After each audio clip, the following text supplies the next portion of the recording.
Welcome to the 2016-17 Oshkosh West Coaches Meeting online presentation. My name is Brad Jadarski and I'll be navigating you through today's online video presentation. In order to follow along, I'll ask that you have your Oshkosh Area School District High School Coaches Manual with you, along with your informational sheet you received from your either fall, winter, or spring coaches meeting, which highlights the topics that will be covered in this video. At any time, if you have a question about anything covered in the video or found within the coaches manual, please feel free to contact me, as we want to be here to help you in any way possible. We want to thank you for coaching our student athletes this school year and want you to know that we are here to help you in any way possible, as our goal is for you to have a successful and positive experience this school year. Please be aware, in your coaches meeting materials, you should have received a copy of our emergency response plan put together by our athletic trainers. Andrea Kramer is our athletic trainer here at Oshkosh West. She will be on leave for part of the school year, and then during that time, Ashley Scarda will be filling in for her. We also have hopefully some UW-Oshkosh student athletic trainers to help in the training room. Be advised, we are very fortunate to have someone of both Andrea and Ashley's stature helping us in our training room, so please thank them for all they do in keeping our student athletes safe. A reminder that if you send your student athletes into the athletic training room, please be sure to remind them to be patient, as especially in the fall and spring we have a large number of student athletes participating, and there may be some wait time due to the number of athletes that may be in the athletic training room. A reminder that during an email that you have received from me, there will be information listed, a link to the WIAA webpage. On that webpage, there's a health information tab on the top right. We are asked that you familiarize yourself with the heat and lightning information found there, as some of you in the fall and/or spring that will be competing may run into that. Please take the time to read that information, familiarize yourself with those recommendations, and be sure to let me know if you have any questions. There is also a heat informational appendix found in your coach's manual that you are encouraged to read and familiarize yourself as well. Also, on the health tab on the WA website, there's information about nutrition. Please be sure to familiarize yourself with that information and pass along anything that you feel is beneficial to your student athletes, as again, athletes can only compete at a peak level if they have proper nutrition. Remember, not only at the first day of practice, but throughout the season, remind your student athletes to inform you and the athletic trainers of any pre-existing medical conditions they may have. If they have an inhaler, make sure they have two, one in their locker, another with them at practice. Also be sure to find out if they have any pre-existing medical conditions, such as being allergic to bee stings, and maybe being diabetic. And if they are allergic to bee stings, please be aware of where their EpiPen is. We will need to get you trained in the proper administration of using the EpiPen if in fact it would come up, and or if you have a severe diabetic, you may need to be trained in how to administer insulin in the event of diabetic shock. So again, ask your athletes about any pre-existing medical conditions they have. If after doing that you have any questions or concerns, please reach out to me, as we will put you in touch with the individuals that can provide you with the resources you need to keep those student athletes safe. Remember, student athlete safety is priority number one in any and all of our athletic programs here at Oshkosh West. And again, a reminder about athletic training room coverage. Typically that will be Monday through Friday after school hours. Also, there may be some athletic training coverage on weekends if requested by you as a coach due to the needs of your program. Again, please communicate all of those requests through Andrea and or Ashley during her time off. I want to remind you about the athletic department's vision statement here at Oshkosh West. It is to educate, inspire, and shape the next generation of leaders through commitment, competition, and service to the team, our school, and our community. We went through a visioning process 2 years ago here at Oshkosh West. We created that vision statement. We use it to help guide all of the decisions we make for the athletic department. We encourage you as a staff member to share that vision statement with the student athletes, remind them what it is throughout the course of the season, as the more they are familiar with it, see it and hear it, the better our chances of getting them to buy into what we are trying to do here at Oshkosh West High School. We also created 5 core values for the athletic department during our visioning process. Again, as a coach, we are asking and expecting you to model these core values, to use terminology during the course of your seasons when you see examples of these things being done. Remind the student athletes, hey, you did a great job with this core value. There's also a curriculum file that will be shared with you that has tools for you to use during the course of your season to learn about the core values, share them with your student athletes, some teaching tools to help them be familiar with them, because again, the goal is for the student athletes to be as familiar as possible with them no matter what sport they participate in. Our core values are: 1, do the right thing, integrity and honesty in thoughts, actions, and words. 2, strive for greatness, excellence in academics, athletics, and character. 3, lead with the purpose, selfless commitment to team goals. 4, promote the Wildcat culture, pride in self, team, and school. And 5, raise the bar. Again, these are all core values that coaches are expected to follow at all times as members of the Oshkosh West Athletic Department. And again, we are asking you to do whatever you can during the course of your seasons to utilize the character curriculum and find ways to integrate these core values into the daily activities found in your particular program. We have a couple of changes this year for the Oshkosh Area School District Co-curricular Handbook. Student athletes and parents watch an online video where most of the information is covered as far as highlights found within the Co-curricular Handbook. There are 2 significant changes I want to make you aware of this year as a coach, so that if asked, you'll understand what the student athletes are talking about. The first is there's a new WIAA non-school participation rule. Basically, in a nutshell, athletes may compete in not more than 2 non-school competitions in the same sport during the high school season with school approval during each regular sports season. The contest will not count against the individual maximum for the athlete in that sport. Non-school competition will not be allowed during the respective WIA tournament series in a sport. Violation of this rule results in loss of eligibility for the remainder of the season, including the WIA tournament series. So again, now a student athlete that, let's say, is a golfer could participate with school approval in up to 2 non-school golf competitions during the high school season. Both North and West are going to try to work together to be consistent in the application of this new rule. So if requested by a student athlete about this, please contact me so that we can have a conversation whether or not this is something we are going to allow or not allow for the student athlete.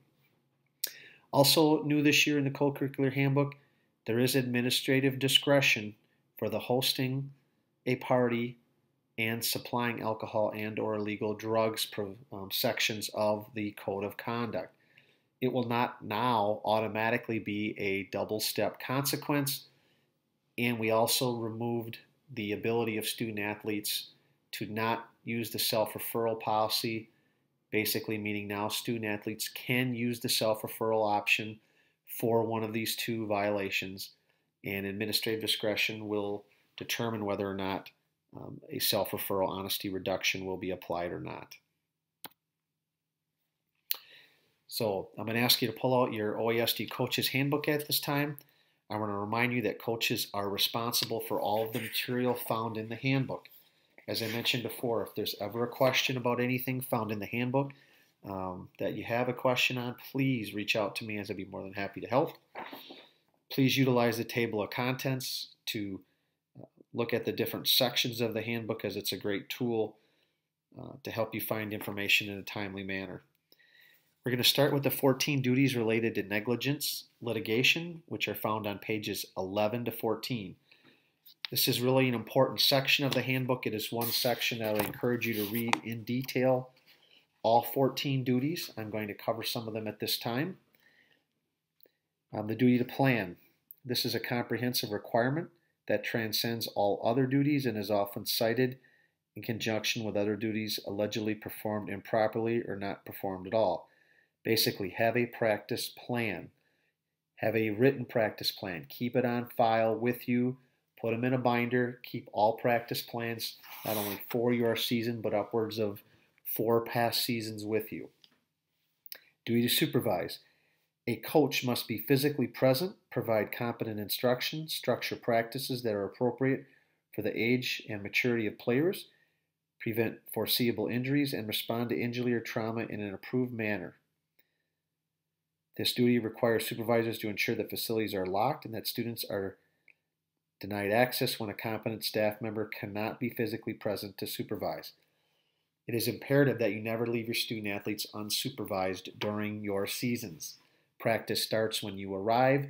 Practice is over when you say practice is over. Never leave your playing area, gym, locker room, even for a few minutes where the student athletes are unsupervised.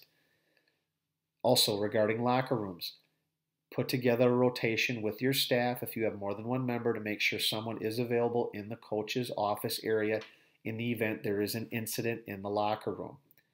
Let your students know who to go to if there is an incident in the locker room. If you are departing for an away contest, you as a coach should be the first one at the school, getting the building open. And as a coach, when you return from an away event, you should be the last one to leave after the last student in your program has been picked up by their parent or a legal guardian. So again, keep that in mind. The duty to assess athletes' readiness for practice and competition. Basically, there are a number of WA requirements before a student athlete is cleared to begin practice. It's imperative that you not let a student practice until they are cleared by the athletic office. 4, duty to maintain safe playing conditions. If there's ever an unsafe playing condition on your field, the gym area, locker room, etc., please let me know immediately as we need to address that in a timely manner. 5, duty to provide proper equipment. Again, if there are any equipment changes in your programs, it's imperative that you let me know immediately so that we can make sure our students have the proper equipment that is required for participating in the program they're involved with. 6, duty to instruct properly. Athletic practices must be characterized by instruction that accounts for a logical sequence of fundamentals that lead to an enhanced progression of player knowledge, skill, and capability. 7, duty to match athletes. Athletes should be matched with consideration for maturity, skill, age, size, and speed. Mismatches should be avoided in all categories. 8, duty to condition properly. Practices must account for a progression of cardiovascular and musculoskeletal conditioning regimes that prepare athletes sequentially for more challenging practices and competitive activities. Consideration must be given to weather, maturational, and readiness factors. 9, duty to warn. Coaches are required to warn parents and athletes of unsafe practices specific to a sport and the potential for injury or death. Take a time at the beginning of each season and throughout your season to let your students know of the dangers associated with participating. As an example, tackling in football. It's a good idea to make note in your practice plan that tackling was talked about on this specific date and these specific topics were talked about. Or you may want to videotape that particular time when you are going through proper tackling technique with your student athletes so that in the event you would ever need to, or you'd be called into question about not having proper instruction provided, you could fall back on that information. 10, duty to ensure athletes are covered by injury insurance. Number 11, duty to provide emergency care. Again, all paid coaches are required to be CPR and AED certified, and with the 17-18 school year, all paid coaches will also be required to be first aid certified. 12, duty to develop an emergency response plan for athletics. Again, you have a copy of your emergency action plan that you should carry with you. At all times, when you are practicing and competing, read over the plan, familiarize yourself with the plan, and if you have other members of the staff, put together a plan for who will be in which role in the event of emergency. 13, do you provide proper transportation? Again, we provide either bus transportation and or van rental transportation. At no time should coaches be transporting students in your own vehicle. And 14, do you select, train, and supervise coaches, which is more of an athletic director responsibility. Now I'm going to ask you to open up to page 23, where we're going to spend a little bit of time on our open gym and club sport policy. Regarding open gyms, the scheduling of open gyms shall meet all requirements presented by the WIAA, which are found in the Rules at a Glance, which is in the back of this booklet. No open gym shall start later than 7:30 or run later than 9 p.m. without permission of the activities coordinator or principal. Open gyms are not permitted on Wednesdays past 6 p.m. Also, regarding club sports, the district understands that students may want to participate in club athletic programs during the school year during their high school sports season. As a result, we created a policy to help coaches with this situation. For varsity athletes, if a student is on a varsity high school team, the head coach will determine whether or not students will be allowed to practice or participate in a club athletic program during their varsity high school season. If a coach's position is no club athletic participation during the varsity high school season, it is based on the premise that a student's loyalty and allegiance should be to the high school team. For non-varsity athletes, if a student is on a JV or freshman high school team, students will be allowed to participate in club athletic programs during their JV or freshman high school seasons with the following stipulations. 1. The student and parent or parents need to inform the coach about their intentions as soon as possible. And 2, students will not be allowed to miss a high school scheduled practice or competition for a club athletic program or practice/competition. Again, coaches, it is imperative that you be clear and concise with your parents and student athletes at the start of your season regarding this policy, and please be consistent amongst all students at each particular level. Again, work with your student athletes and parents. Hopefully this doesn't become an issue for you, but if it does, please let me know as soon as possible so that we can help. Now we're going to move on to the responsibilities and duties of all coaches, which is found on page 32 and 33. I'm going to just mention a few of the responsibilities in particular or duties. Number 2, coaches are engaged primarily to instruct, supervise, and organize students participating in interscholastic athletics. Also, number 2 below it, a coach's responsibility with his or her athletes begins when the athlete enters the locker room and ends when the athlete leaves the building after the completion of the contest or practice. Number 5, each coach shall acquaint his or her athletes with the rules and regulations of the WIAA and the Oshkosh Area School District. 6, each coach shall, when learning of an alleged code violation by an athlete, inform the activities coordinator and take appropriate action. 7, prior to an athlete competing in practice, it is the responsibility of the coach to make certain an updated WIA physical card, signed high school athletic eligibility information bulletin, signed agreement of parent and athlete form, athletic emergency form, and signed concussion acknowledgement form is on file with the activities coordinator. Basically, at the start of each season, you'll get a list from me showing you the athletes that are cleared to start practice. If an athlete is not on that list as marked cleared to practice, that athlete should not be allowed to begin practice until cleared by the activities coordinator. Number 14, all paid coaches must be CPR AED certified, and first aid certification is required starting in the 17-18 school year. 15, all paid coaches must complete the State of Wisconsin Child Abuse and Neglect online training. And 16, all coaches must complete the WIA rules exam and watch the rules video for their particular sport. That is a requirement of all paid and or non-paid, which means volunteer coaches as well.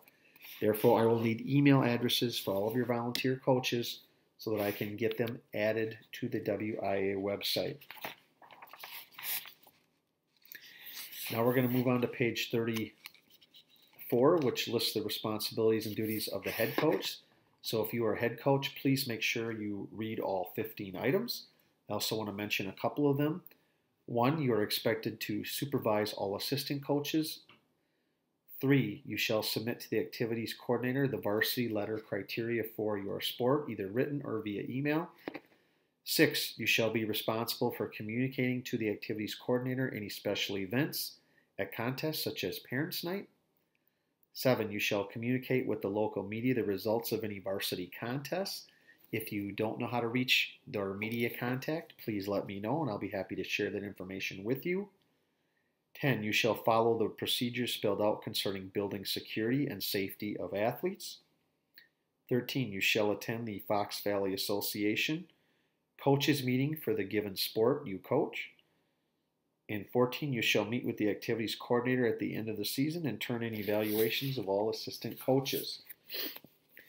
Also, it's imperative that all coaches read the Coach's Code of Ethics, which are found on pages 36 and 37. The function of the coach is to properly educate students through participation in interscholastic competition. The interscholastic athletic program is designed to enhance academic achievement and shall never interfere with opportunities for academic success.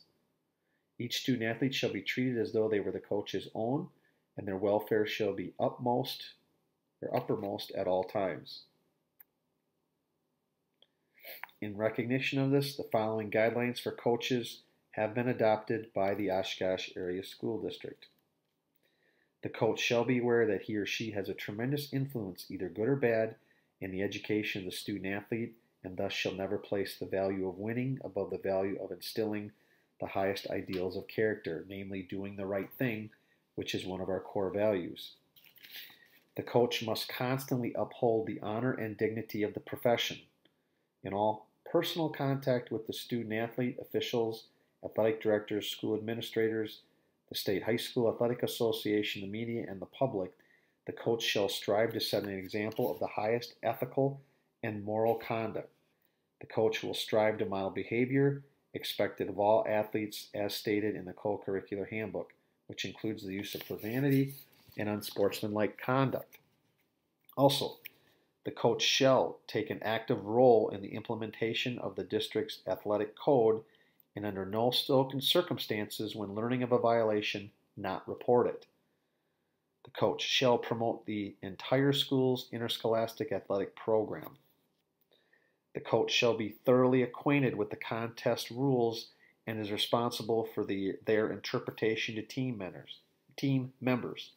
The spirit and letter of the rules shall be regarded as mutual agreements. The coach shall not try to seek an advantage by circumvention of the spirit or letter of the rules. As a coach, you are the expert in that particular area and are expected to be familiar with and aware of all rules and regulations that pertain to your sport. The coach shall actively use his or her influence to enhance sportsmanship by spectators, working closely with booster clubs, spirit groups, and administrators. The coach shall respect contest officials.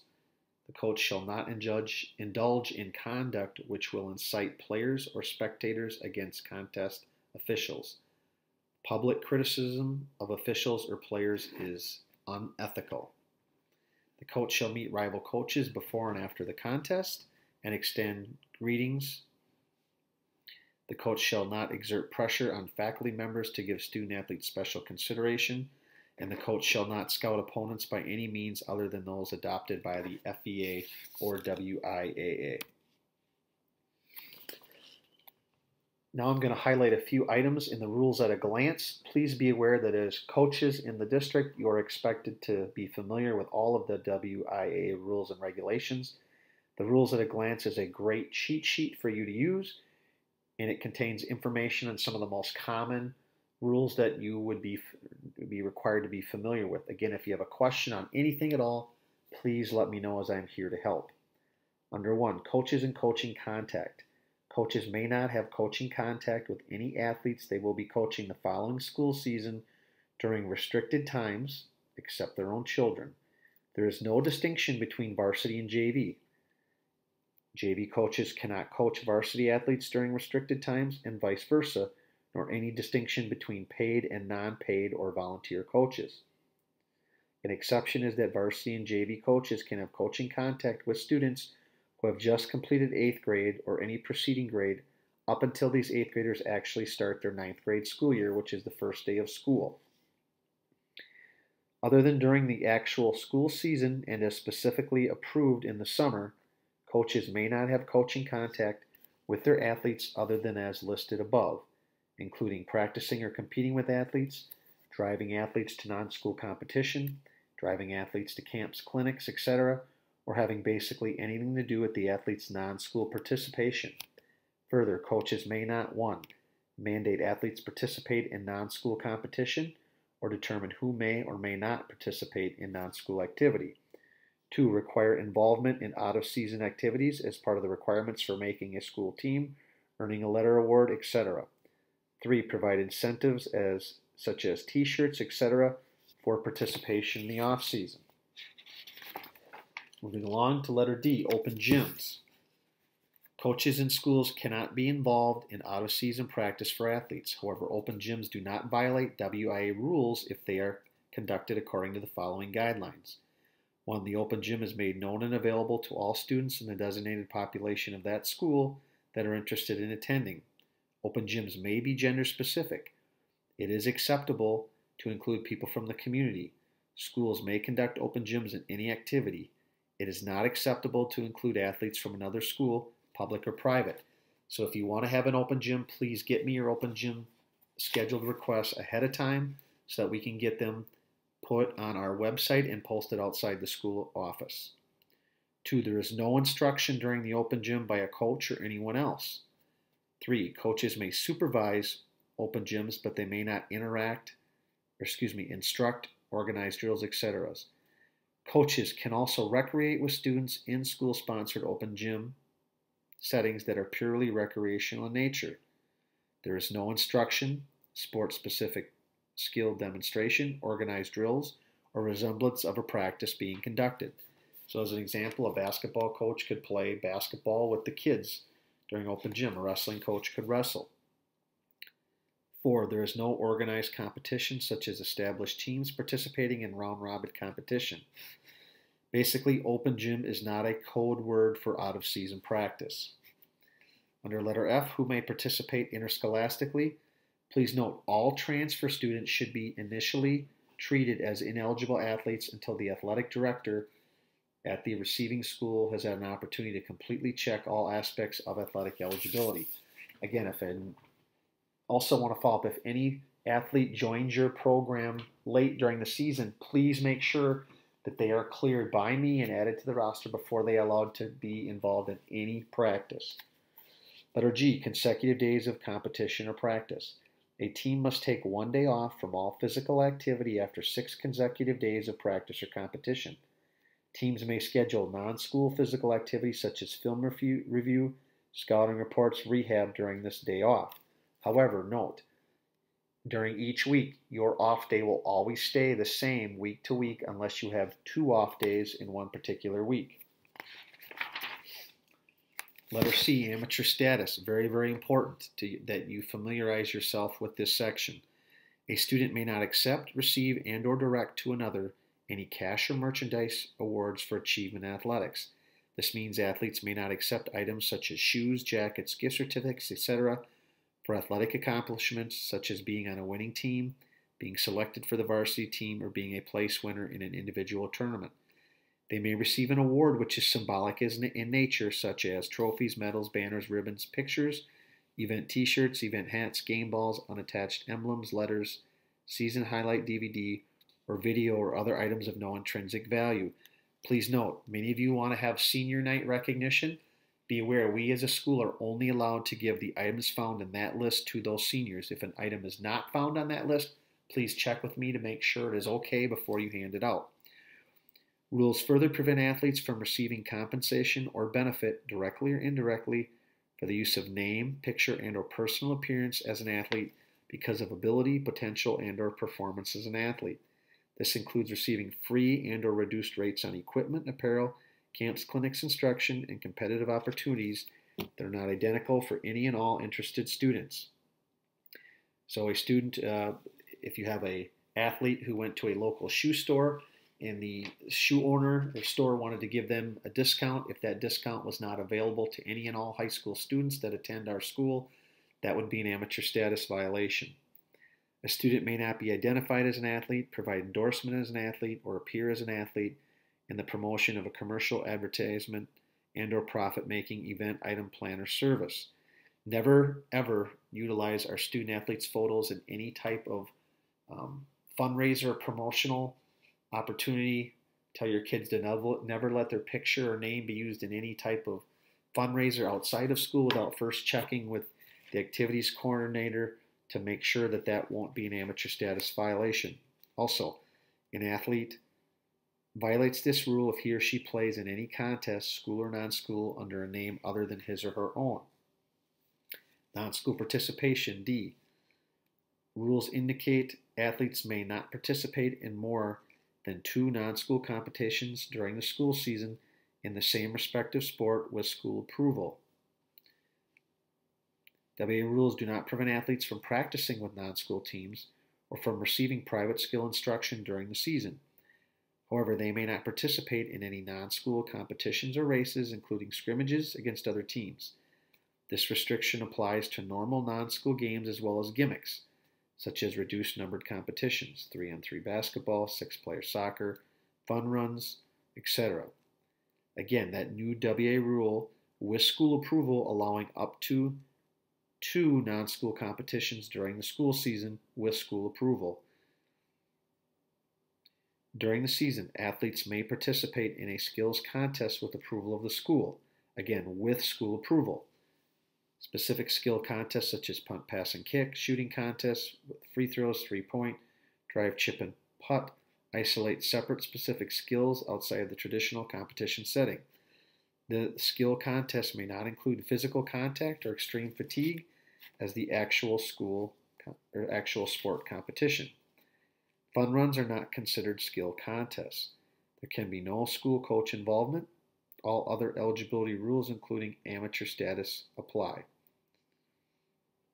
Additionally, a student who is a member of a school team during the previous year may not delay reporting for the school team beyond the school's official opening day of practice in order to continue non-school training or competition. Letter E, All-Star Contests. Athletes with remaining high school eligibility may not participate in All-Star contests. During the school year, a school, including its administrators, athletic director, and coaches, shall not become involved directly or indirectly with any kind of all-star or similar contests that involve students with remaining eligibility. So, basically be aware, if your sport wants to have an all-star activity after the season is over and during the school year for seniors, you as a coach are not allowed to be involved in that all-star contest. Questions on any of the items found within the rules of eligibility? If you have any, please be sure to contact me. The next appendix is the 16-17 High School Athletic Information Bulletin. It's included there for you as a resource, as this is what all parents and student athletes are provided from the state. Again, it's an abbreviated section of rules for their benefit. It's imperative that you familiarize yourself with all sections of it, as it contains helpful information for you to know as a coach, so that we are sure to have our student athletes maintain their eligibility to be able to participate in all of our athletic programs. The next appendix is the WIAA Performance Enhancing and Banned Substance List. Please be familiar with this list. Again, the expectation is you review it to make sure that we are not providing or knowingly allowing student athletes to take any of the items on the banned substance list. If an item is banned, it means do not use. Drugs that are illegal or could be harmful if taken in excess amount. Possession and or use violates WIAA Code of Conduct. Please note this list includes but is not limited to the following items, which are found on the first page of the banned substance list.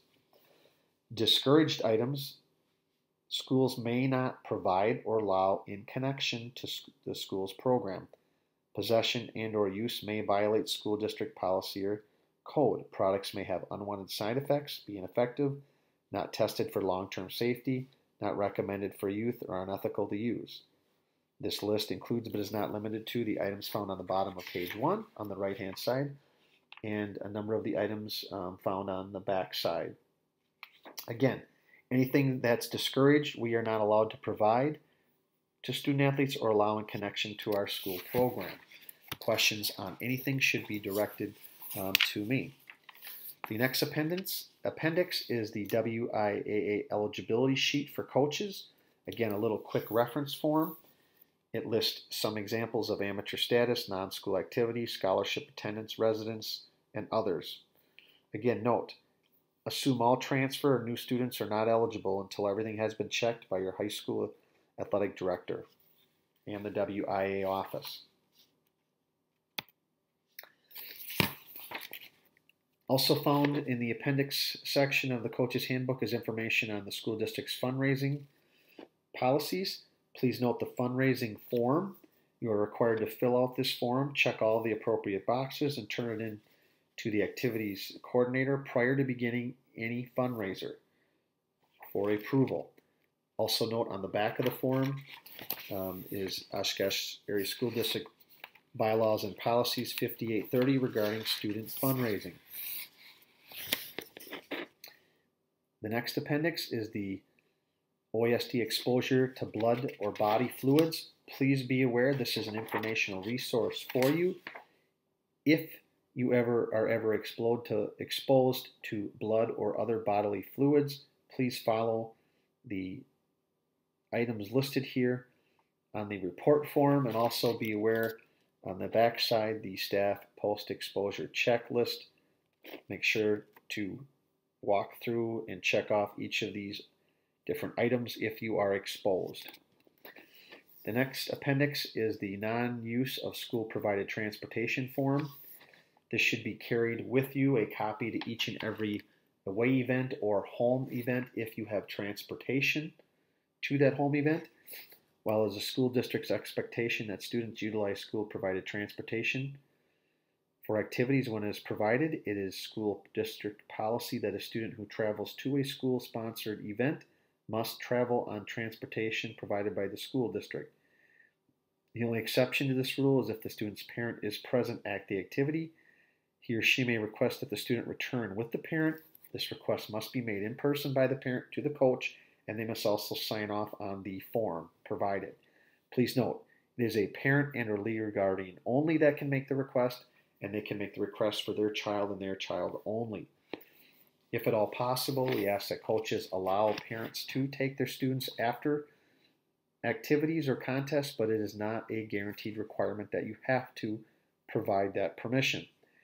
If you have a situation where a student athlete is requesting to go to a site with their parents and not on school-provided transportation, there is another form and policy that we have. It requires 1 school day notice in advance and parent signature provided prior. Please contact me if you have any questions about that. The next item we're going to spend some time on is the National Federation of High Schools information on concussions. In the appendix is a very informative appendix regarding concussion information for coaches. It's entitled Heads Up, Concussion in Youth Sports. The facts. A concussion is a brain injury. All concussions are serious. Most concussions occur without loss of consciousness. Concussions can occur in any sport. The recognition and proper management of concussions when they first occur can help prevent further injury or even death. Note, recognizing a possible concussion. When in doubt, coaches must hold them out, meaning student athletes. As a coach, to help recognize a concussion, you should watch for the following 2 things among your athletes. 1, a forceful blow to the head or body that result in rapid movement of the head. And 2, any change in the athlete's behavior, judgment, or physical functioning. Please look for and be familiar with the signs and symptoms of a concussion that are found on the second page of the Heads Up Concussion informational section.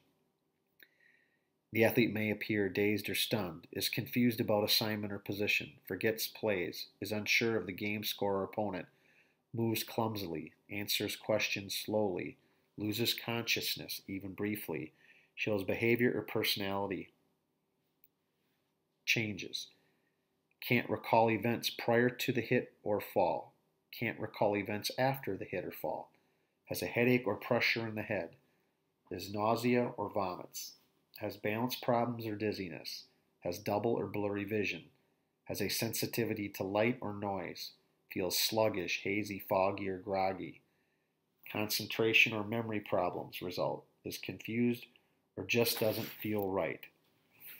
Again, as a coach, be looking for these signs or symptoms by the athletes. As a coach, it is your responsibility to remove an athlete from the youth athletic activity if you determine the athlete exhibits signs, symptoms, or behavior consistent with a concussion, or if you suspect the athlete has sustained a concussion. Again, when in doubt, hold them out. The athlete then needs to be evaluated by a healthcare provider to determine if he or she sustained a concussion. An athlete who has been removed because of a suspected concussion may not participate again until he or she is evaluated by a healthcare provider, is symptom-free, and has been provided written clearance to participate from a qualified healthcare provider.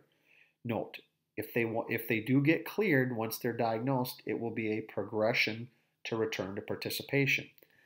It is imperative as coaches that if you're at an away event and one of your athletes sees the trainer from the other school, that you do not allow that student athlete to begin to practice the next day until they've seen our trainer to make sure they have not been diagnosed with a concussion, or maybe they were not correctly diagnosed with having a concussion.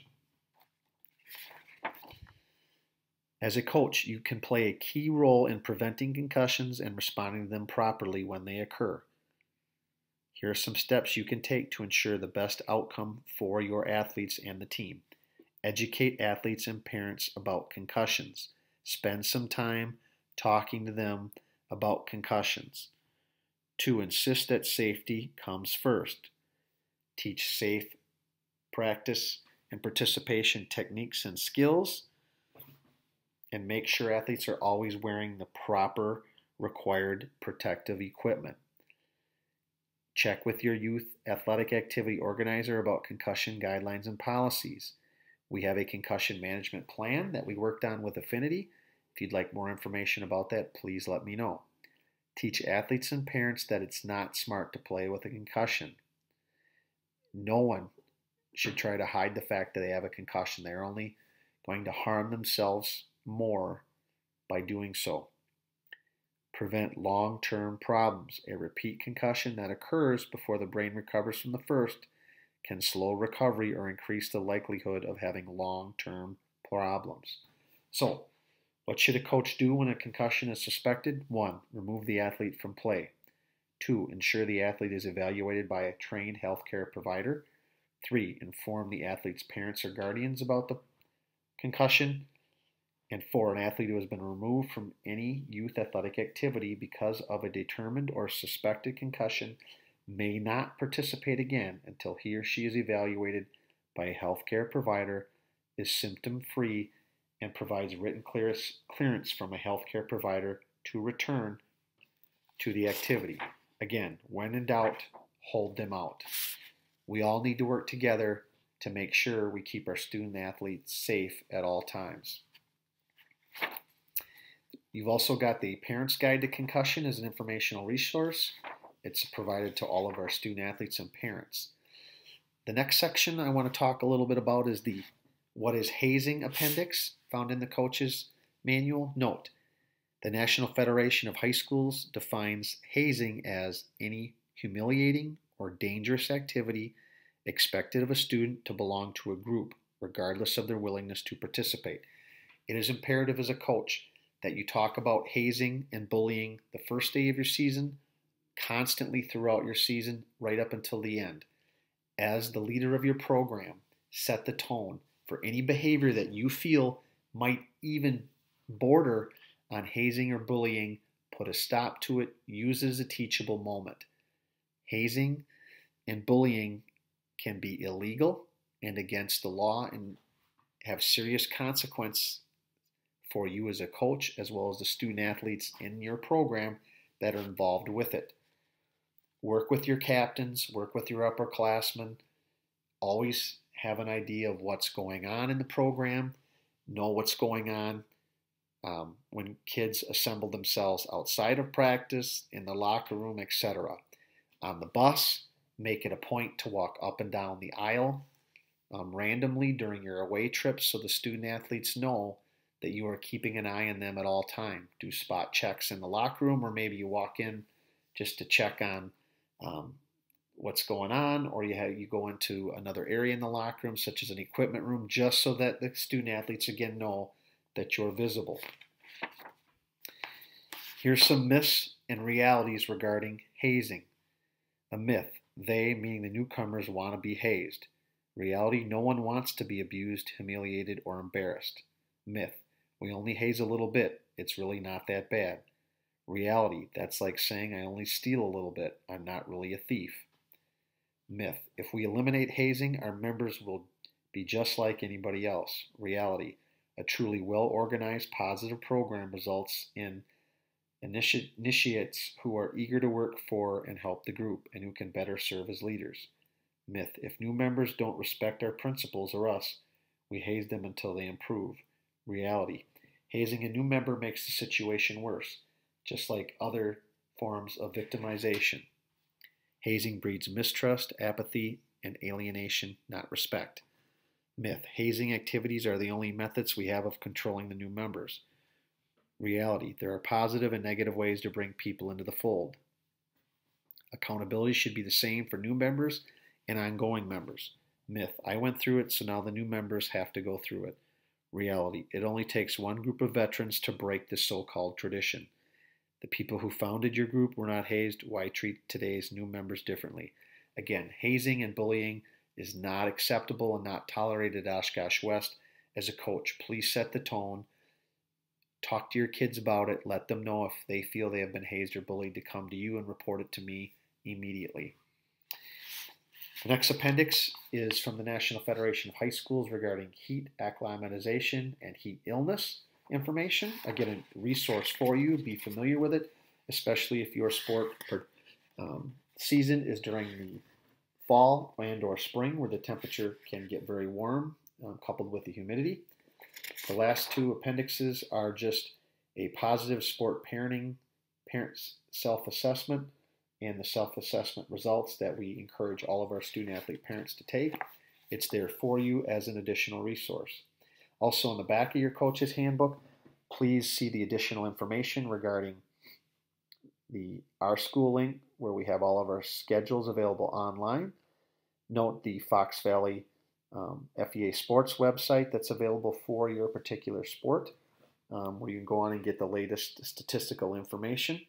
And again, that Our School website is a wonderful website for you to utilize to keep up to date on all things going on regarding schedule changes, etc.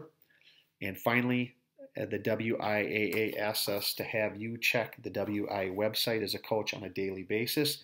You've been given an email address, which is your username, and your password was provided to you from me. Please check your sports page section of the website on a daily basis for the latest information you need to know from the WIAA. So now flipping over to the back side of the coaches meeting informational sheet you received from me, under number 4, other topics to be familiar of as a coach. Again, season regulations and rules for your sport. You are responsible for knowing all WIA rules and regulations related to your sport, and you are considered an expert in them. If you have questions on anything, please let me know. Schedules and season maximum information was sent to you in an email link. Please double check to make sure you are not over your season maximums for your sport. I check them, but I also like to have a double check. Bus transportation requests for your program should be emailed to me, listing the date, location, and departure time for each of your contests. If you have any students with disabilities that want to participate in your program, please inform me immediately, as we need to make sure we provide accommodations if necessary for that student participation.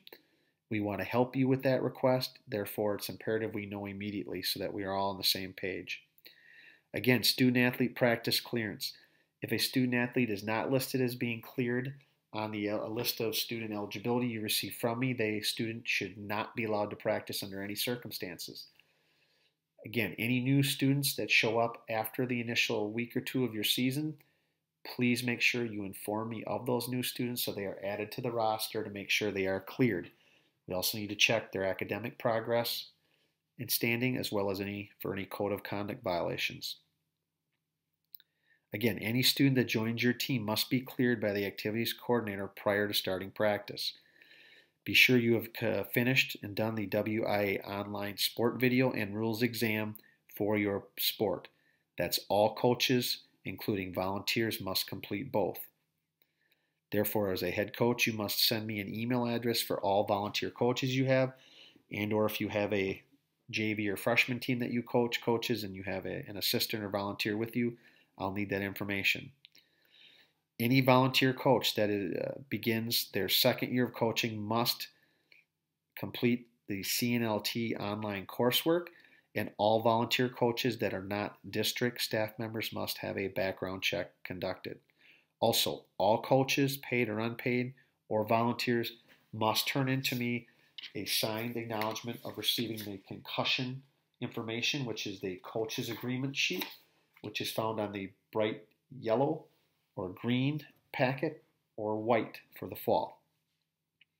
I would like to get those ASAP, so please, as a coach, turn those into me. As a head coach, collect them from your assistant coaches. Transfers. Again, assume all transfers are ineligible until you are told differently from me. Don't assume that we know of every transfer student. We should, but please let me know if you have a new student that asks to get involved in your program that you know is a transfer student. Again, foreign exchange students should be considered ineligible until cleared by the activities coordinator. Please send them to see me. You will receive the FEA sport code from me for your sport. It will be emailed to you. If there's a roster for your program, I will email you last year's roster. We will ask that you update it, save it to your desktop, send it to me as an email attachment. All officials evaluations for sports that are required are done by the WIA, and as a head coach for a sport that is required to do them, it is expected that you will complete those in a timely manner. If you have any questions, please let me know. A reminder about Wednesday practice during the school year. All practices on Wednesdays must end by 6 p.m., no exceptions. Also, any student, athlete that has a religious requirement at any time, whether it be Wednesday or not, should be excused without consequence whenever needed. Again, as I mentioned, CPR AED certification is required for all coaches, whether paid or unpaid volunteer, is required for all paid coaches, and first aid will be required for all paid coaches beginning with the 17-18 school year. The state of Wisconsin child abuse and neglect training is required of all paid coaches.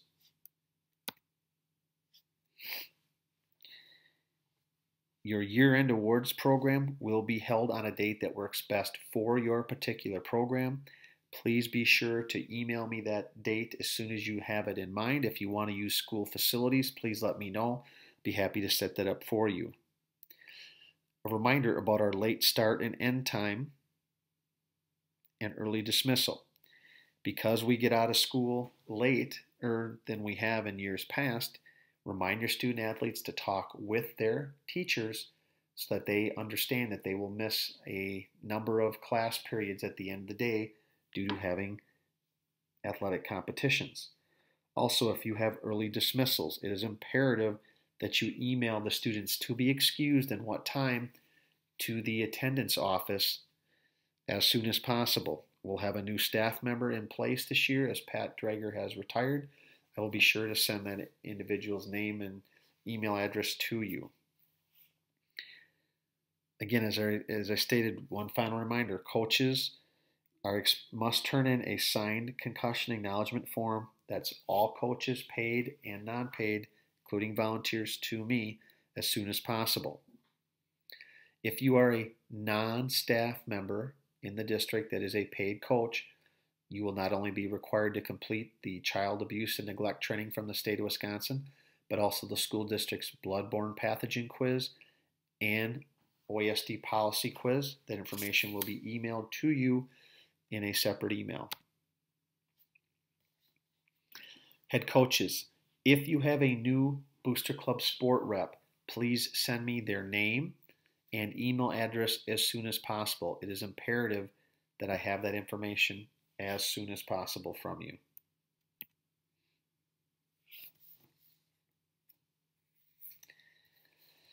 Also, all paid coaches, you will be asked to turn in a signed coach's video form stating that you did watch this video and that all the items found in the informational sheet that were handed to you were covered in the video.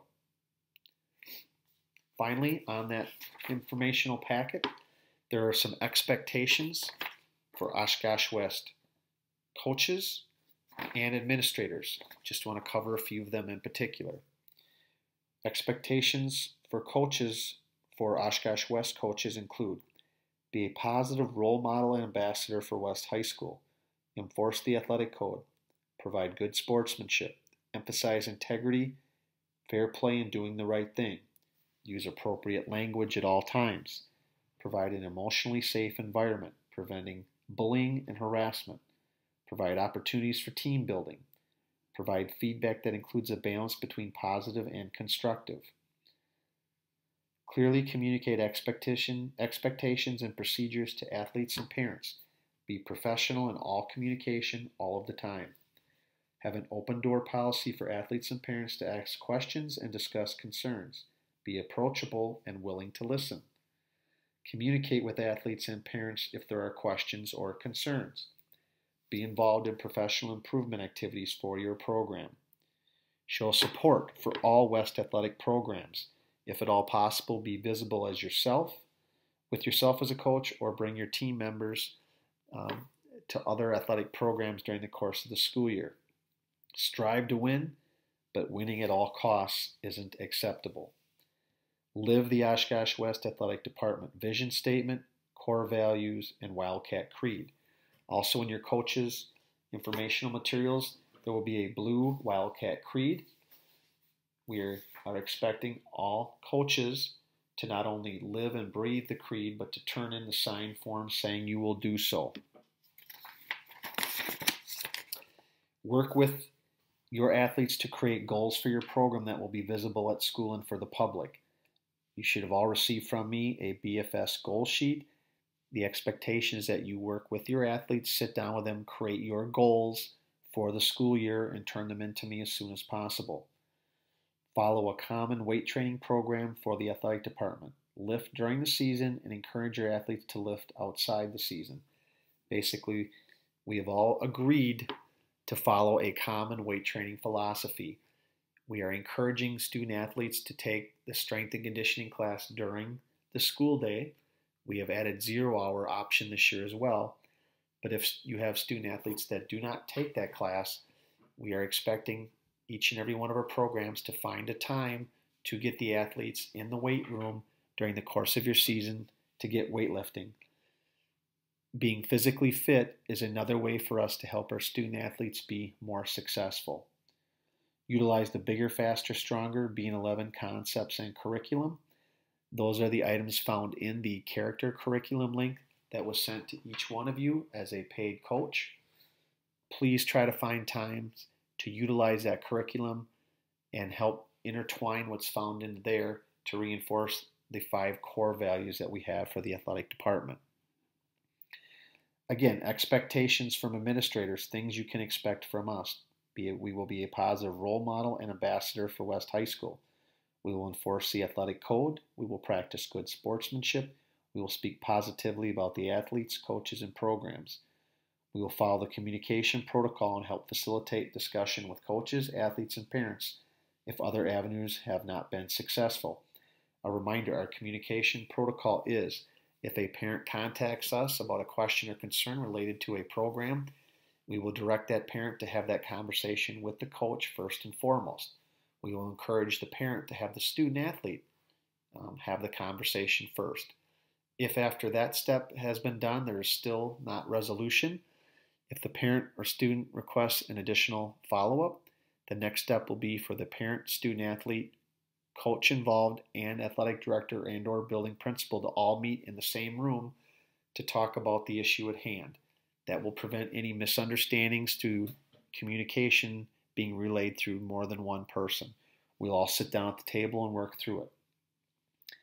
In addition to the above expectations, coaches can expect administrators to trust coaches to do their jobs, clearly communicate expectations, support decisions when coaches have followed the expectations, have an open door for coaches to ask questions and discuss concerns, and communicate with coaches if there are questions or concerns. Again, our goal is we want you to be successful. We are here to help you in any way possible. We support you 100%. Please let us know if there's ever anything we can do for you to help you regarding any situation or issue that may result during the course of your season. So again, all paid coaches are required to sign and turn in this video sheet that was in your coach's informational packet, basically attesting to the fact that you watched the video and the items found in this informational outline were covered in the video.